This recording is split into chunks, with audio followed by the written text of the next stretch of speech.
Hello and welcome to the Rugby League Pom-Cast. I'm your host, Johnny Lou. Joining us, sorry for the delay for a couple of weeks, but we have been a busy little schedule. It is, of course, Sam joining me. How are we doing, Sam? How is the world's busiest man at the minute? Yeah, it's busy at the moment. It's just we're trying to balance, trying to balance so much stuff. But yeah, good to finally be able to just chat some jargon about football. And chat some absolute waffle. Really, there's been a lot that's been going on, and also not a lot that's been going on because Yeah, since our last episode, we did the Game 1 preview State of Origin. I think there's only one good place to start, and that is Game 1 of State of Origin. See, most Rugby League podcasts, they've already done their reviews. We like to savour the best till last. we've let it simmer. Yeah, we let it simmer. Let everything settle down before we then go and add the spice to the mix. Pizzazz. Basically, the pizzazz, yeah, as the catchphrase of our show is now becoming. Basically, it was a pretty much dominant performance from the Blues. You actually predicted the Maroons to win Game 1. As a Blues fan living in Queensland, you must have been happy to mince your words. Yeah, it was great. I actually did end up going to the pub, and it was a great decision to be amongst the Queensland folk, um, and yeah, No watch black that. eye. It was See it a a it week was a later, so it was a no, yeah, well, it's okay.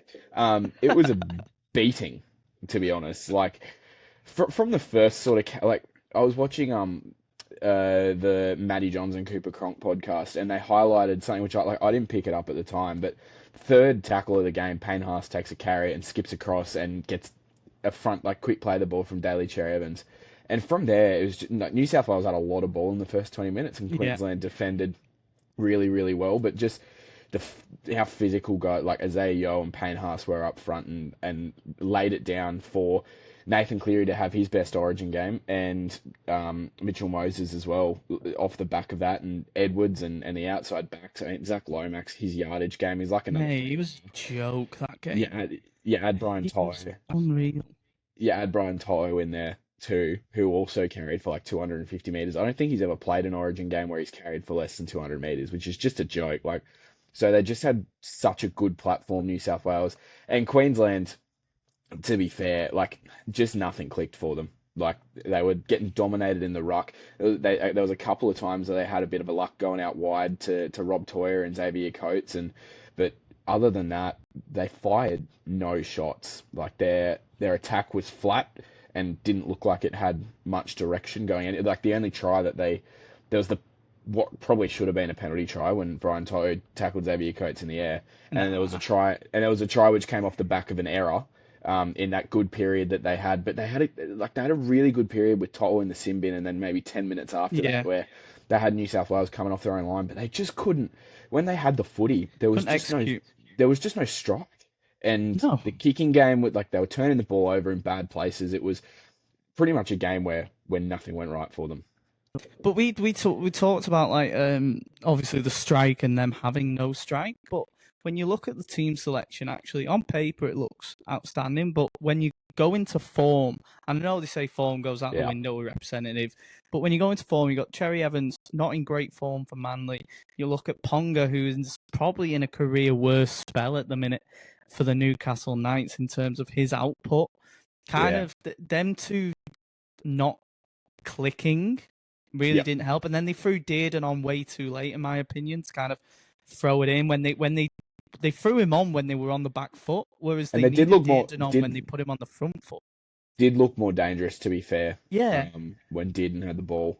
Like when Dearden was on the field and a little bit of extra speed around the ruck and that sort of thing. But yeah, you're right.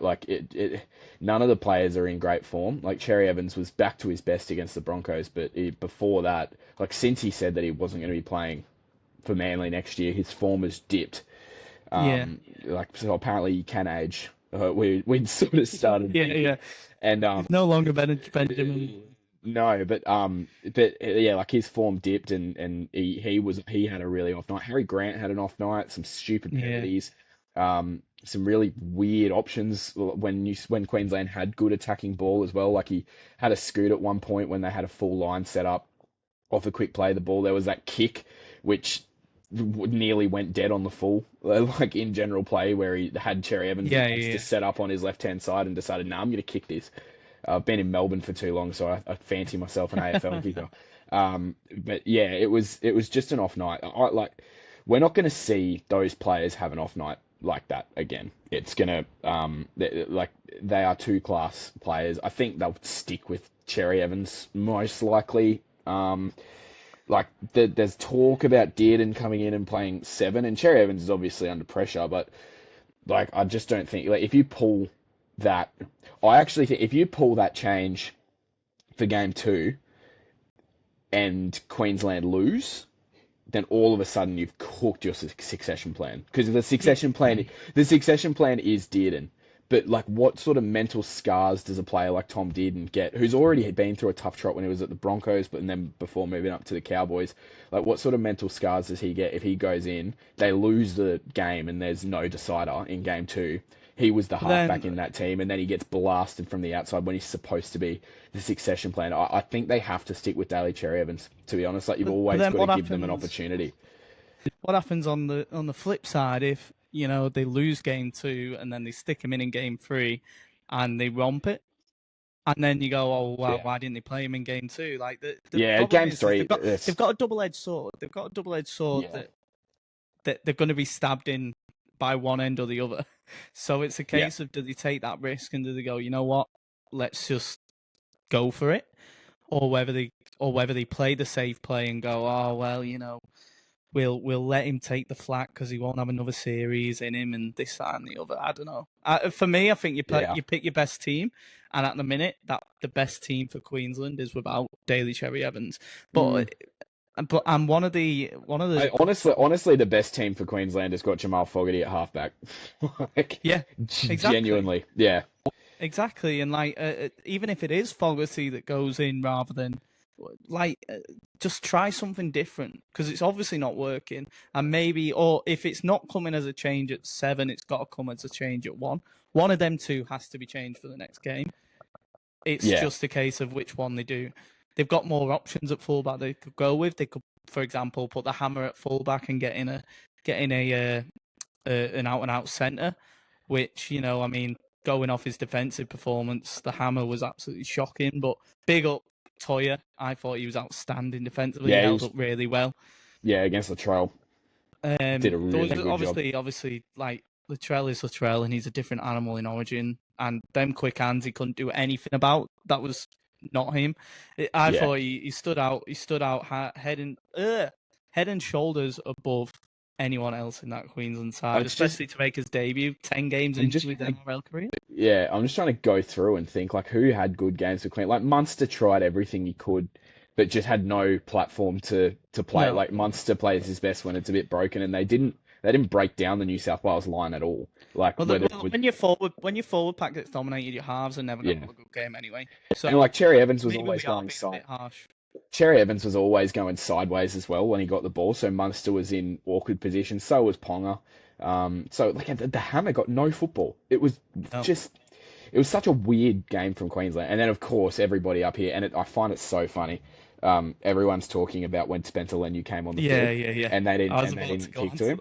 And it's you could have made a statement in that situation. I understand that argument, but at the same time, it's what happens if you're already on the back foot and then Leniu comes off the back fence and makes 28 meters off a carry, and all of a sudden, you put a shot on him and you get sent off, and someone gets simbined. Yeah, Tino gets sent off.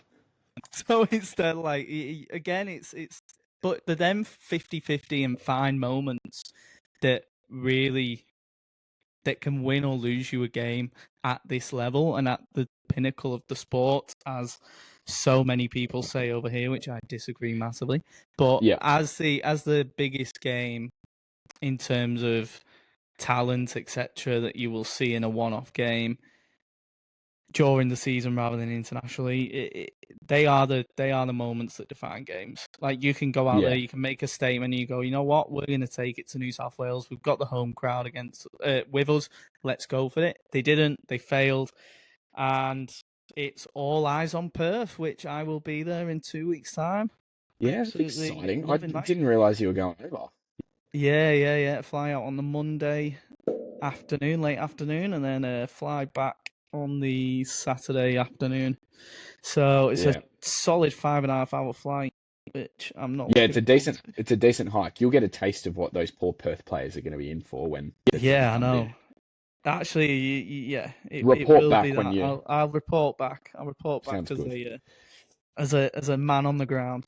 But We're doing real journalism. real journalism. I may vlog a couple of bits like I did at Magic. Who knows?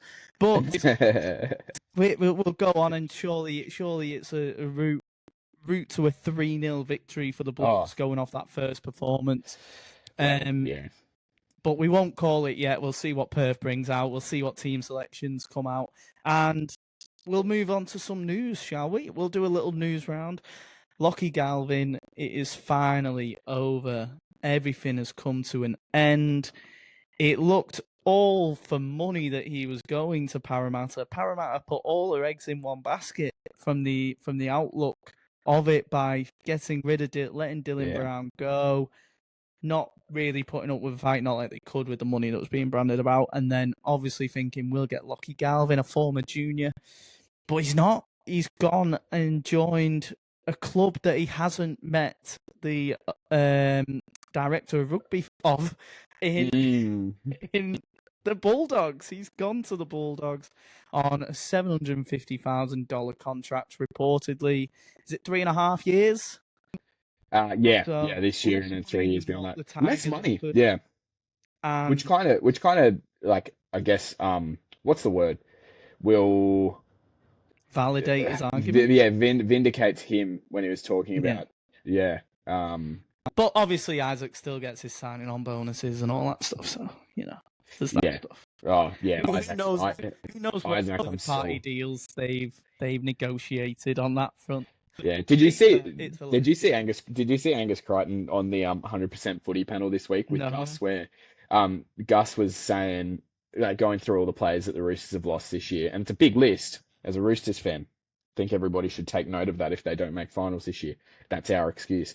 But he was like going through like Manu, Sound like Swaliti, St. Helens. Kiri, Ria Hargraves, yeah. And then Crichton's like, yeah, we've lost all those sort of players. Yet somehow we're still over the salary cap. But you guys get to sign everyone. It was very funny. Um, but yeah, I find the whole Lockie Galvin thing at the moment, it's interesting because I just don't know where, like when we were talking about it and we said, yeah, he's going to the Dogs. And at the time, I hadn't really thought about where he fits in. Like, I don't think he fits in. I don't see where he That's why fits he's in. so nailed on for Parramatta, because I just thought Parramatta would give him an open checkbook and be Yeah, like, give him Dylan Brown's money and go, come here. yeah. Or yeah, and I mean, he's going there on less than Dylan Brown's money, which is That's what I um, mean. Like, even yeah, why wouldn't they have just offered him an extra 150 grand, bump yeah, him up to 900 and go, here you go. Like, take unders for this year maybe, and then for the next 3 years you get 900 guaranteed plus increases on salary. Like, they had the money there, so I just don't get yeah. what. The only thing I can think of is they've got another option, but I don't know what that option is. Well, who's off contract? There's not really halves like That's what I mean. Daly Cherry Evans. Or they've got someone in. Yeah, these go in the Roosters, isn't it? Pretty much. Oh, That's another one nailed on. But another one nailed on. Like, yeah, yeah. So it is a case of that, though. It is a case of who's off contract, who's to go get. Unless they've got someone in the youth development that potentially yeah. they're looking at that can I be mean, better than Galvin. Josh Papali'i, the other Joash Papali'i. I mean, he's a 5'8". He's a fullback, and I mean, they didn't really. They had his Have they got Iongi as well? yeah, they've got Iongi there, and I mean, like maybe that's a way to get him in, and you just turn him into a 5'8". Depends if he wants to. Like these young kids often, and they're like, no, that's my position. Yeah. That's what I want to play. 6 and 1 usually are quite into Yeah, or these like into these days, and look at like it's slightly different because this was Melbourne, not Parramatta, but like Munster. look at successful like a lot of successful sixes have started off as Hughes. as fullbacks and had to move into the halves out of necessity. Like if Matt Moylan. they yeah Darren Lockyer I'd probably say over Matt Moylan, but Yeah. so maybe that's an option. Let's go to the trusty zero tackle and see who's off contract. Jack Adam Whiten. Adam Another Dewey. one. Yeah, I just don't know that Parramatta want to go backwards with aging players. You know what I mean? No, what I mean is like, Yeah. as Oh in yeah, fullback to further 5'8". Yeah, examples of yeah. fullback to 5'8". Like Adam Dewey's off contract. Josh Schuster's off contract. Um, God. Jake Clifford off contract and doesn't look like he's going to get back into the But Cowboys team. then 7. Yeah, Apparently he's nailed on. He's nailed on to go to Lee. Apparently, according to rumours in the UK. yeah, But whether yeah, he does or not, but it's just who do you get, and that's the difference. And I don't really see them being able to get anyone that's of that standard that's so easy to get on into. So yeah, where do Parramatta go? What is their options? We don't know. I'm sure it'll come out in the next few months, the plans, but Parramatta are kind of a club that look like they've got no rudder. Well, look like they're a bit rudderless at the minute. We've kind of, like we've said before, with all these contract clauses that have now been removed from the NRL website, all these player contract clauses, all these players that yeah, seem to be going out and or can get themselves out. Like the yeah. recruitment and retention just seems so scattergun at the minute. It's a It club is. that I'm Well, it really is. confused with. Yeah, and it's the same sort of like you get that sort of recruitment everywhere. Like the Broncos don't even have a top 30 beyond this year. Like because there's so many players that are off contract that they need to or beyond next year, this year and next year. Like Reece Walsh still isn't done, Payne Haas still isn't done, Katoni Staggs and Selwyn Cobbo still aren't done, Kobe Yeah, Hetherington's still not done. Like there's so many players. It's God, it's so tough at the moment for.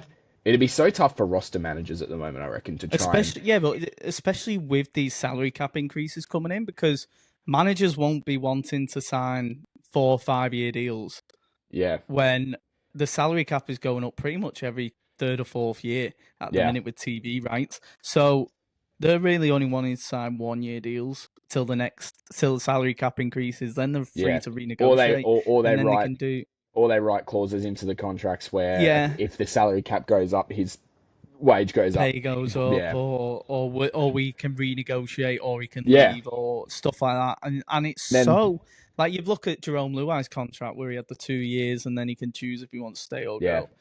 Just so happens to be when the salary cap goes up. yeah, and there's performance contracts as well. Normally on the club, Initiatives, like yeah. Utuikamanu last year had the weird clause in his contract where if he didn't play Origin or the Tigers didn't play finals, then he could go from the Tigers. And then there was the Gold Coast Titan one, wasn't there, with the Justin Albrook clause yeah, with that was with Tino and Fafita. Yeah, Fafita, where it was like, oh, if Justin Albrook leaves, we can leave as well. yeah, And it's like, it's a whoa, mess. so Um, weird, these clauses. Does he just like bend over backwards for agents over here? Like, Yeah, well, pretty much. If you want to play, like if you want to play it, you sign the contracts and you figure it out from true, there. And it's like clubs are just finding it and so hope for the hard to best. figure it out at the moment. True. I mean, it'll take some real goings to kind of keep that done. But we are on a bit of a time constraint today, so I wouldn't mind saying that. But that's pretty much all the news. It's Lockie Galvin Central. That's pretty much all the news that's really gone on. There's a few minor stories. For example, the one we was on about before with the coaching at the Perth Bears but it's looking nailed on. Mal Meninga will be announced ASAP. Yeah, Notice Brad that Fittler, Sam Brad Burgess and Fittler Brad probably. Arthur. Yeah, Brad Fittler probably Australian coach as well. Yeah, seen that. But it's also been thingied that. But it's funny how Brad Arthur and Sam Burgess both said, yeah, we got interviewed, we've seen the process, but we both haven't heard from the NRL, so that's pretty much confirmed that them two are not getting the Perth gig. Yeah, We obviously, I just find it weird when a new club comes in that the NRL is like in charge of the interviews and yeah. sets them up like that. Like that's so good as well. And it's got its pros and cons, but I find that really good that they're like, Well, the NRL know we the want to make direction. sure Yeah, they work. They know the Like, we want to direction they make want sure to they go. work. Yeah, Yeah. exactly. That's what I mean. Whereas, like, if you just come in like in Super League, where you have an owner that can bid for a franchise and he doesn't have any constraints, he can do what he wants. Like, that's where you find your Toronto Wolfpacks, your Celtic Crusaders, your Gateshead Thunders Mm. your Gateshead when they came in back in the start of Super League. Like, this is where you see them clubs fail and falter, whereas the NRL are very strategic with everything they do, which is what I love and what we hope to see when they hopefully take over the English and European comps. But we've got through the Origin games. The Origin games are pretty shit, to say the least. Pretty much walkovers left, right, and centre. So we will head on out to this week's fixtures to get your roundups, to get your previews. Just know, though, that Penrith Panthers, who have been absolutely stinking, they were rock bottom of the ladder. Last week they won, and they are only 3 points off the 8, which is how close this league actually is. Yeah, I think there's one win between like 5th and 12th. Yeah, it's mental. Yeah, yeah. Like, and there's even a draw involved in one of them. Yeah, with some of the teams. So we're looking in. It's the Knights versus the Seagulls. The Knights coming off another loss to the Dragons last week, and the Seagulls buoyant over the victory against the Broncos. Surely this is a walkover for the Seagulls. Well, yeah. I mean, based on last week, the way that both teams played, Ponga back for the Knights, like him coming into any team, it's going to elevate them. But just get him the ball. Just figure out another halves change as well. Cogger and Sharp back together in the halves, so that's just part and parcel of watching Newcastle. But just figure out a way to get Kalen Ponga the ball. The fifth or sixth one this year. Just figure out a way to get Kalen Ponga the ball in the positions that he likes to get the ball. Like, surely it can't be that hard. He's been there long enough that they can figure out a way to build a team around him, but they just can't seem to be able to do it. Manly, on the other hand, but awesome against the Broncos. Cherry Evans was back to his best, and their forward pack just dominated Brisbane. But once again, like, Manly are so hot and cold this year. Like, they can play awesome football like what they did against the Broncos, like almost Canberra Raiders style football like they did against the Broncos, or they can play Newcastle style football and look rudderless. So I think literally this year they have been the weirdest team to watch. Yeah. I think having Jake Trbojevic back will be big for them. Like, he gets them up and about. He always does. And it's the old rivalry too. Like, Knights and Manly are a rivalry which goes back a very, very long time. Like, and that grand final, and there's been some Harrigan and Spud Carroll going at it. Like, it's a historic rivalry. But I think, I mean, in saying all of that, I'm trying to talk it up because it's the only game on the Thursday night, but Manly. Yeah, it's a good one for you punters, potentially, to earn a few quid. But with the NRL this year, it's been so up and down with form. Who knows? The Knights will probably win by 30 going off this year. Yep. But also, that was another bit of news, actually, from the Sea Eagles that leaked out yesterday, was that Tom Trbojevic said that he will happily walk away and go play in England because he doesn't want to play for another NRL club if the Eagles can't, like, you know, retain a few of the young stars, which I thought is absolutely incredible. Like, that just sums up how much of a fan he is of the Seagulls, from boy to man to captain to everything. Jake and Turbo as well. So that's quite a nice thing to see. And he'd only be 29 when his contract's up. He'd have a good few years in England. Probably keep him fit too. Yeah, probably. I mean, but we play more games, so if anything, that'll probably do more damage. Oh, and the cold with his hammy. And the cold with the hammy. And it's probably best that he just takes unders to stay at the Seagulls. And he would too. Yeah, but we go on to the Friday game. The 6 p.m. game is Storm versus the Cowboys, which is even weirder because this is like... Yeah, why is this 6 o'clock on a Friday? Why is this? Yeah. I've just looked at it and gone, there's no time difference, and if anything, it's made it worse. For the poor Victorians, with rush hour traffic. Yeah. Maybe everyone works from home still, but it's Cowboys versus Storm. This has the potential to be tasty, depending on which Cowboys outfit turn up. Then depending on which Melbourne outfit turn up, and Melbourne as well. Yeah, but it's so strange because this NRL season, anyone can beat anyone. Yeah. Like, as weird as that sounds and as how cliche that sounds, it genuinely is true. Yeah. Like the competitiveness this year has gone up so much. When you think like other than the Titans, but even the Titans can pull off the shock. But I actually reckon they will this week, but we'll get to that. we'll get to them. Yeah, I'm gonna tip the Storm. But don't write off the Cowboys as my No. tips. Well, So basically, Storm. I've given you nothing. The Storm were stinky last week against the Gold Coast, Yeah. and still won and still nearly scored 30 points. And then the Pappenhausen did Cowboys score were a awesome in the first half, and then stinky in the second half against the Tigers. So it's sort of like yeah, you're right. Like which team shows up? I think the Storm win. I just think the Storm are built for games against good teams. Yeah. The only question is, are they going to get blasted a little bit like what they did against the Dolphins? Like they can concede points really fast, like a lot of points really fast. The Cowboys, on the other hand, can score a lot of points really fast. So if Melbourne aren't 100% there, they risk losing this game. But I think with like the way they played last week, Harry Grant and Xavier Coates coming back, I think Melbourne will be too good for the Cows. And plus, Craig Bellamy will have given them an absolute rollicking, to say the least, last week. So they'll be having a rocket up their arse this game coming up. And then the sequel to that game on the Friday night, 8 p.m. kickoff over here. We've got Fins up, the Christian Wolf Fins versus the St. George Illawarra Dragons. This game, for me, on paper, on everything, the Dolphins are so much stronger than the Dragons. They've got an actual halves pairing that work. They've got a fullback that is in decent form, other than his Origin game. And they've got a forward pack to die for. Is it Limu? Yeah. Or Liu? Lemuelu. Lemuelu. Yeah. I love him, me. I think he's such a good bench player to come off and like just skittle some players. Yeah. And you think about the Dragons as well, like they're a big forward pack, and they've been beaten at times this year by packs that just get into the grind, and that's what Melbourne, that's what the Dolphins are. Like the Dolphins just get into a grind and just keep those legs ticking over in those big forwards.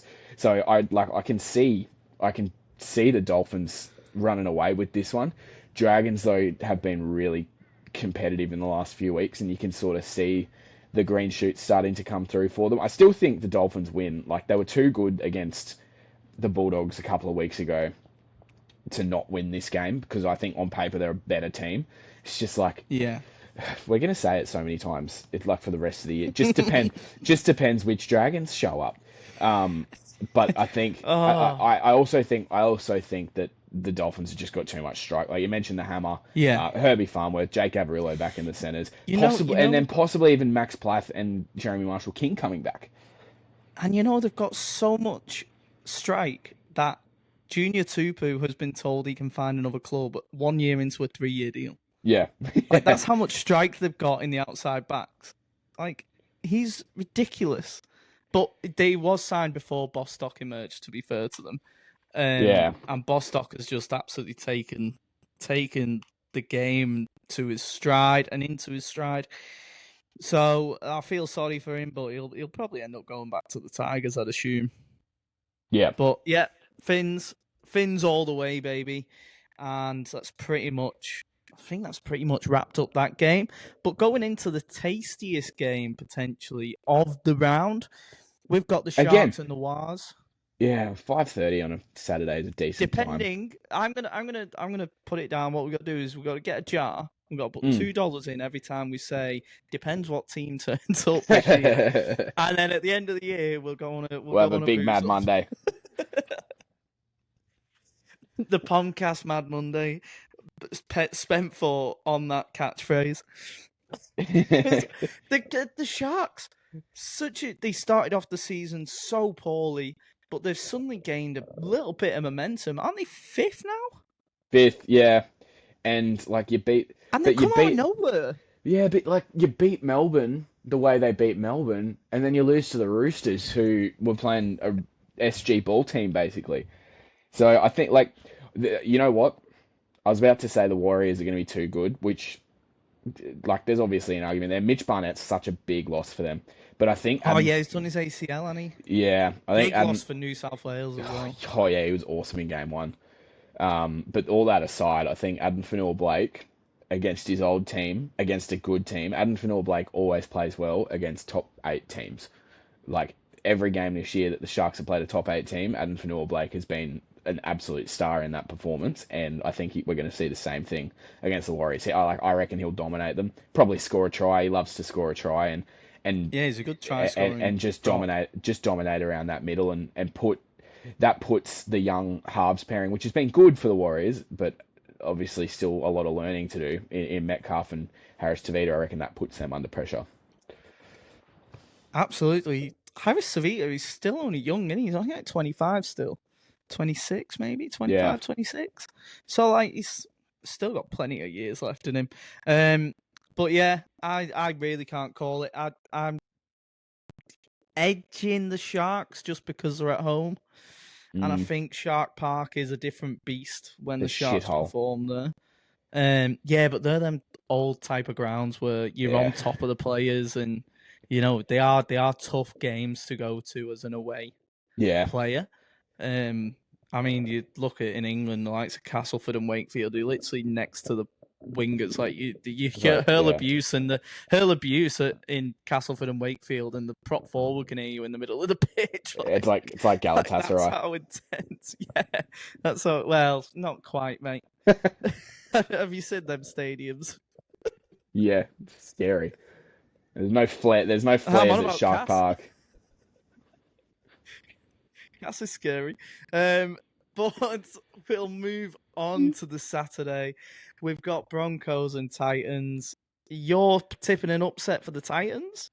I just think they're due a win. I think Broncos are they so shocking this saw year. some signs last week. The Ford pack is There was strong, and green shoots, as they like saying in sport. yes, and like their forward pack is so stacked, and the Broncos forward pack this year has misfired big time, other than Haas and Carrigan. Like there's no support for them. I think Kobe Hetherington had like 4 runs last week against Manly, which is just not enough. Like when your No. other two are running 20 times a game. So I think, oh, I don't know, because the Broncos, like, there's so much talk this year, like this week, about them up here, and like, there's gonna be a fired up Broncos team that comes out. But I've just got a feeling about the Titans. I can't describe it, but it's a feeling, Johnny, about the Titans. There's not many people that have that feeling. Even Titans fans don't have that Are feeling. there even any Titans fans? There's 2 or 3 left standing, I think. Yeah, they scare me. Oh, mate, they'll run through a brick wall for that team, though. Them 2 or 3. The other 10,000 that have slowly disappeared are a Yeah, different output. But Broncos, man, this is season defining for them. Like as yeah. weird as like we talk about, every game is important now to Penrith. I think every game is important for the Broncos now because they are Because so Penrith are on the up. underperforming. Penrith are on the up. Yeah, Like every game's important for Penrith, but they're on the up. They play the Tigers and Eels and Knights in the next like well, the 6 or 7 Broncos are on the weeks, down, and the Broncos are on the down. And it's and after Origin, it only ever gets tougher for the Broncos after that Origin period. Like especially losing as many players as it's they do. it's so big for them. And I just don't like all of the problems that we've seen in the games they've lost. Like areas where they're not competing, forward pack isn't supporting their 2 stars in Carrigan and Haas. They're trying to trick shot their way out of trouble, like Andrew Johns said over the weekend, and it's like that can't get solved in one game. Even if they win this, that No. doesn't get solved in one game. So yeah, I've talked myself again into Titans. Well, I'm going Like Broncos because my fear for I can never tip the my fear Titans. for the Broncos is that they're going to try and fix all those problems in the one game, in this game against the Titans, and then everything's going to turn around for them, and like it can go very badly wrong very easily. Never go for a team with tit in the name. That's my motto. So we go on to the second loser. game. Oh, the first game on Sunday. I'll be at Beer Footy and Food Festival this weekend, actually, on the Sunday at North Sydney Oval. I don't even know what game. There's 3 international games on and 1 New South Wales Cup game. I think Thailand, the Philippines are playing, Ukraine's playing. Is Jet Cleary a playing? few others. I don't know, but he should be on the team sheet. I think one of them's like Thailand, maybe, or something. I don't know. They've got some mad international fixtures on, but we go into the Raiders and Bunnies. Got to be Raiders on it. Yeah. Yeah. Or are you not? Are you not convinced? There was a pause there. Whiten and Walker back for the South. Like, they've done so well without those two. Like, it's obviously big for them. But yeah, I had a little pause, and then I'm like, okay, it's a Ricky Stewart coach team. They're at home. It's the game that Josh Papali'i breaks the record. Jamal Fogarty's back, so yeah, it's going to be Canberra, and Canberra I think is like too like. I think What this could the be record he's breaking? Most appearances. Yeah, 319 games, which is I think it breaks Jason Croker, his record. Jaden. And I just Jason, Jared's Jaden? dad. No, it was Jared who was the center, but Jason is like a club legend. Like he breaks that record. I thought Jared would beat it. I thought Jared beat him. I thought Jared held it, didn't he? Now you're making me doubt myself. It's A Croker. I thought Jared Croker won. How good's Google? Most games for Raiders. Jason Croker. Jared Croker was 11 He was in the short. 300 club, though, wasn't he? Yeah, Jared Croker was 11 short maybe it was, behind Jason. Bloody hell. That's some father-son duo, that, isn't it? Yeah, I think it is. By the way, how cute this is was confusing that video of Josh, happily he's lad. Mate, there's no need for a DNA test on that one, is there? Nah, not at all. That was adorable, though. They're cute kids. He'll look great in a red V next year. But yeah, for me, it's got to be the Raiders. For me, they'll be fired up. They'll be fired up for that reason. Also, the squad itself is streets ahead of the Bunnies. You go at the forward pack when Josh Papali'i is playing this sort of rugby league, mate, at 33 years of age. It's frightening to see, and he's one of the bench players. But they didn't want to take him off. He didn't want to come off last week. No, and he was playing that well. Unfortunately, they haven't really missed our man Matty Nicholson either. Like, Zach Hosking's just done the job there. But once that Matty Nicholson comes back into that side, I know the Bulldogs are first and everything, but I think Raiders are box seat at the moment. Like, a long way to go in the year, but the Raiders are box seat at the minute. It's actually 2 really bad injuries for England because Jack Wellesby's been ruled out for 16 weeks as well. So he's on the. We've got 2 long-term absentees that are fighting for the Ashes fitness. Hopefully they're both fit because they both get into our starting 17 in that Ashes series. But like you said, they didn't really miss him. Zach Hoskins has slotted right in, and yeah, Raiders victory 3 game. Oh no, there's one on Monday. Oh yeah, it's bank holiday, isn't it? Oh, I forget because I'm working them. On Sunday, 4 p.m. kick. There's no point having public holidays when you got to work them. The Sunday, the 8th of June, 4 p.m. kickoff over here. West Tigers, Panthers. West Tigers over the past couple of years seem to have had a couple of victories against the Panthers during Origin period.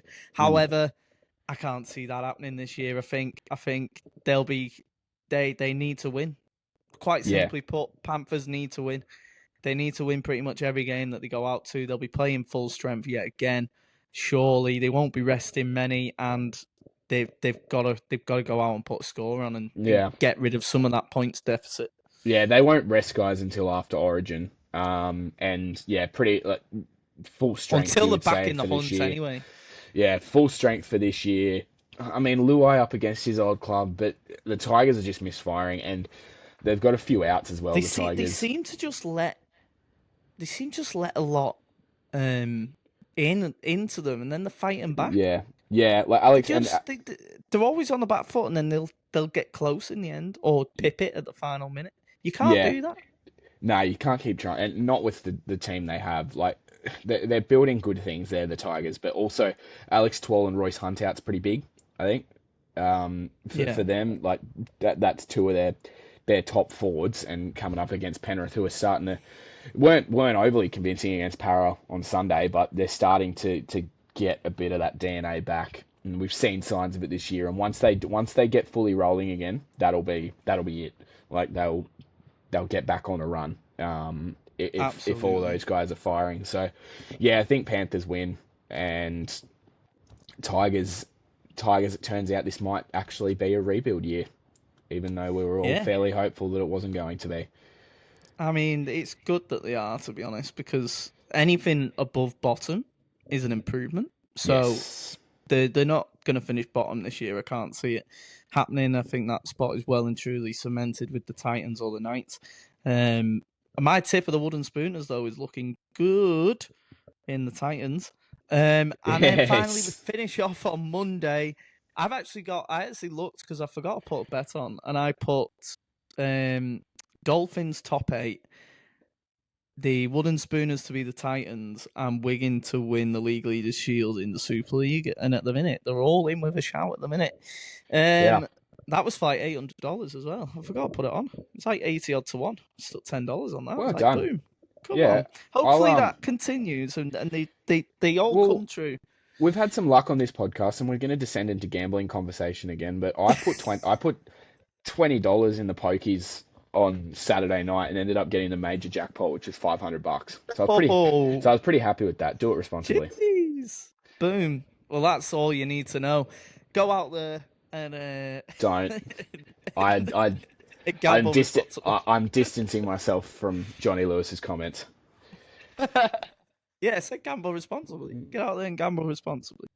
You win some, you lose more. Free and confidential support. As Visit they say. gamblinghelponline.org.au. The amount of times I've heard that thanks to the bloody Yeah. buy round. No, Oh. and the Telstra ad where the dude walks out and he's Yeah. whistling Islands in the Stream. Yeah, there's been some games when the Roosters have been getting pumped, where I'm like, I'm gonna hurt that man. I could not listen to Dolly Parton ever again. Thank you No. very much. No, it's ruined the last Kenny like Rogers, cheers. like. But what is it with that song? Like, it was the last episode of Beckham when Posh Spice and Bex were dancing in their kitchen to that. Like, that was just so staged, and then everyone was like, "Oh, let's make a meme out of it." And now I have to listen to it when my team's getting smashed, because it's on the AFL too. So I'm watching. I'll watch my AFL team, St Kilda, get pumped by the bottom team on the ladder a couple of weeks ago, and I have to listen to that at quarter time, half time, 3/4 time, and full time. I'm over it. Change your ad, Telstra. Oh, honest to God, man, and they love an advert break over here as well. Like, thank God I've now paid for KO monthly, because I was getting so bummed out watching them 9 games. Every time there's a try, there's a frigging advert with a song on or something. Oh, I work for absolutely. 9, so I have to distance myself from those comments. But yeah. Oh yeah. Obviously. But the amount of adverts was doing me in. But on to Monday with Bulldogs versus the Eels. Bulldogs, what we saying? Are they the going to absolutely demolish near bottom of the ladder, or are the Eels going the to throw in Galvin an upset? the Galvin full Galvin Canterbury full Bulldogs. Yeah, doggies. Yeah. he's named on the extended bench. I don't know if he's going to play this game. Do you throw him in just for the sake of it, or do you let him get his feet under the desk a little bit?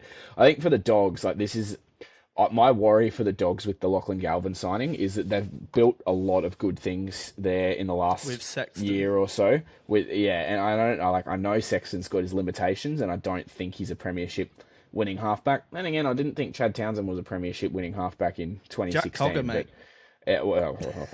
Um, Jack Cogger's a premiership winning halfback. What are you talking? Jesus, no, he's not. Well, He 6. started on the bench. Um, but I just worry that now that there's talk of Sexton getting shopped around, now there's talk of Reid Marnie getting shopped around, like, does that disrupt what the Bulldogs have built, which is like a culture of, we're just going to fight Yeah. until the very end for every inch for A each other family culture too. yeah. So that's my only worry for the Bulldogs in this game, because if Galvin ends up playing, then that's all that's going to get spoken about. And so there's no Yeah. hiding from that. You're coming up against the Eels, who were pretty good last week against Penrith. They lost and Yeah. were outclassed in the end by Penrith. But I mean, you can start to see those green shoots come through with like Iongi gets better every week. Penasini's back this week, which is good for them. But like Yeah. Brown and Moses are starting to look good alongside each other for this year at least. And then there's a few. I really like Riley Smith. He's a Reid Marnie clone, that hooker for Para. Like Para will put up a fight in this game, but I do think the Bulldogs win. I think it's going to be more like it. Like 2 weeks ago, I would have said, yeah, Bulldogs will pump them. But I think the Bulldogs, with all of the off-field stuff that's going on in conversation, does that distract them a little bit and bring them back? And then Parramatta are punching above their weight at the moment, and that brings them a little bit closer to it. So I think it'll be a tight one, and it'll be a good game. Like these Monday clashes are good, but yeah, I still think the Bulldogs win. Yeah, absolutely. Cannot actually fault that synopsis at all, because I can't see the Eels winning. I can only see the Doggies win. How lucky Galvin. All eyes will be on their number 7 this week. And yeah, pretty much that's a good summary, I think. I think we've rounded We've done up that the in episode quite record time. Record time. We've got a time constraint today, so we've had to record fairly quickly. Sam's off to do more of his work stuff and all that jazz. Never stops for you, does it? World of media, man. No, but we love it. We love it. Well, exactly. I can't say I'd say the same thing, but but yeah, I smell a chlorine 90% of the time. But obviously, your job working in radio, absolutely loving it. Any final thoughts on this week, Sam, before we wrap up? I don't think the remake of Happy Gilmore is necessary. The sequel, you mean? Yeah, I don't think Happy Gilmore 2 is necessary. I've been thinking about that a lot. I've been thinking about that a lot this week. Like I saw the trailer come out for it. I went back and watched the original, and I'm like, I think we're good where we are. But other than that, nothing on my end. Well, it's a sporting note at that. Happy Gilmore, the most famous golfer in the world, didn't need a sequel. He's going to go captain a team or something, I think. I don't know. Apparently Tiger Woods is in it. Yeah, it looks so self-indulgent, and I'm just not here for it. I'm just not here for it. Go and make another. Adam Sandler needs to go and make another Grown Ups if he needs. If he wants to make another movie. Well, they can't now. One of his kids died. Oh, remember, one of his on-screen kids died, unfortunately. Dumbledore, He was actually ready to shoot. Dumbledore died. Grown-ups as well. Dumbledore died. Oh my God. So, just recast. Just recast is what you say. Come on, Adam. Give the fans what they want, Adam. This is from the heartfelt plea. I'm sorry to anyone that we've offended. Never. I mean, they kept Carrie Fisher in the end of the Star Wars. Well, true, they did AI in the last Star Wars. They could use a body double, be fine. Also, the new Lilo and Stitch stinks, so don't watch that. Right, can we stop live action? Can you stop watching kids movies? Can you stop watching? Listen. It's weird. Listen, when you've watched everything that you've got and a new film comes out, you've just got to watch it, and it absolutely stinks. I turned it off halfway through. God, can we just stop live action remakes? Can that be a thing? Yeah, I think that ship sailed on that. Yeah. There's a new live action. There's a live action How to Train Your Dragon as well. Yeah, I've seen that. Not needed. The cartoons are good enough. It's like doing a live action Shrek. There's already a musical. If you want to go see a live action Shrek, go on and watch it on stage. Yeah. Just don't do that. Live action Incredibles would be good.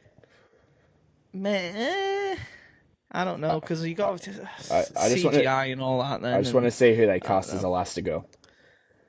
Yeah, that's true. That's true. Actually, yeah. There's a few names I can think of, but Gal Gadot. probably horrible actress. We'll And horrible reconvene next person. week. We'll reconvene next week with our suggestions on how to cast The Incredibles live action. Anyway, this has been the Rugby League Pom-Cast. We've diverted so far away, but that's the outro. Thank you for having us, and we'll speak to you next time.